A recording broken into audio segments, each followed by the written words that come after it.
Marie-Christine Delaunay-Félix, pouvez-vous vous présenter? Alors, je dirige le service de la réussite éducative au sein de la direction de la ville de Nantes, service qui se préoccupe du bien grandir à Nantes, de la petite enfance jusqu'à l'adolescence, voire même accompagner l'adolescence à entrer dans des projets professionnels, comme cela pourrait être le cas pour le projet qui nous concerne. Et justement, quel est ce projet? Alors, c'est le projet de Gen YCT, Génération Y, qui a pour lead partner Postdan et qui réunit en fait 12 villes européennes autour des enjeux forts liés au numérique.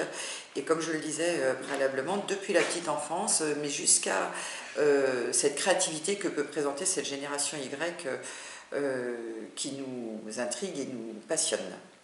Et selon vous, quels sont les enjeux locaux en lien avec les activités de ce réseau? Qu'est-ce qui a conduit aussi la collectivité à participer à ce réseau? Alors, ce qui nous a semblé intéressant, c'est de prendre en compte ce qui nous préoccupe, à savoir une continuité éducative, un véritable parcours autour du numérique, depuis la petite enfance, puisque si on parle de la génération Y, on pourrait aussi se préoccuper de la génération Z qui va les rejoindre, et se dire comment aujourd'hui le numérique, pour cette génération d'enfants, de jeunes adultes qui sont nés avec le numérique,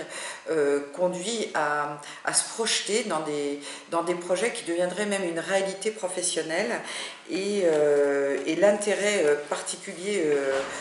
pour nous, c'est de pouvoir confronter ces préoccupations entre partenaires locaux d'une part, mais aussi avec d'autres villes européennes qui ont cette même jeunesse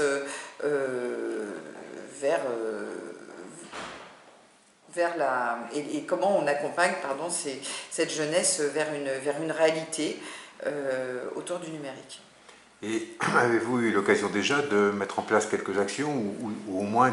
de commencer à réfléchir sur les pistes d'action que vous souhaitez développer dans le cadre de ce projet au niveau local?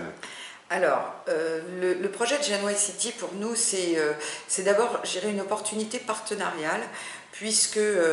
on s'est aperçu avec la constitution du groupe local qu'on travaillait les uns et les autres, avec les uns et les autres, mais sans forcément faire sens depuis l'emploi jusqu'à la jeunesse, en passant par l'éducation, le monde économique, le monde plutôt créatif, associatif, institutionnel. Donc autant de richesses pris individuellement, qui dans un collectif nous permet vraiment de travailler et de construire un véritable plan d'action pour agir ensemble, un plan d'action, mais pas un plan d'action qui reste des engagements de principe, mais véritablement qui nous conduisent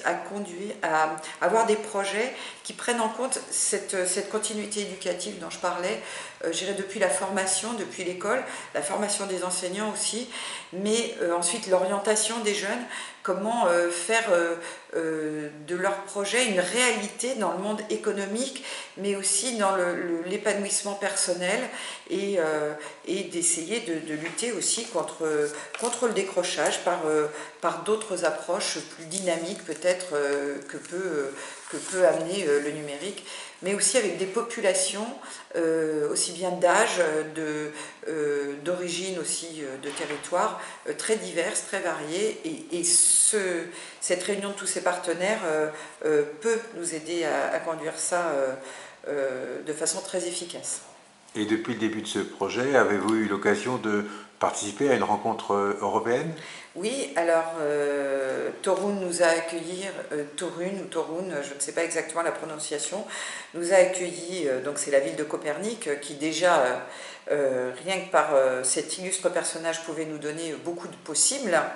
mais nous a permis de travailler effectivement la question du plan d'action comme cet outil dynamique, et non pas juste un document qui serait figé dans chaque ville, mais véritablement comment on co-construit avec tous les partenaires. Et ce que j'ai trouvé personnellement particulièrement intéressant, donc au-delà de cette dynamique de partage, de mise en relation interactive et de faire tomber les représentations des uns et des autres, ce qui m'a semblé intéressant, c'est l'apport aussi de l'ouverture culturelle par le numérique qui peut être intéressante, entre autres auprès du public jeune et pour une ville très attractive comme peut l'être Nantes, qui a de nombreux projets culturels, qui a de nombreux projets numériques, comment les deux se croisent et peuvent aussi faire sens même pour un véritable projet d'une jeunesse qui semble bien maîtriser ce domaine du numérique. Mais ce qui nous préoccupe aussi, c'est toutes les jeunesses, et on l'a aussi abordé justement à Toruń, c'est ne pas oublier ceux qui se sentent exclus ou qui s'excluraient de cette dynamique du numérique. Donc plutôt une expérience très riche et à poursuivre. Donc beaucoup de pistes de développement de tous les talents et donc un projet qui certainement va être particulièrement productif. Merci beaucoup. Merci.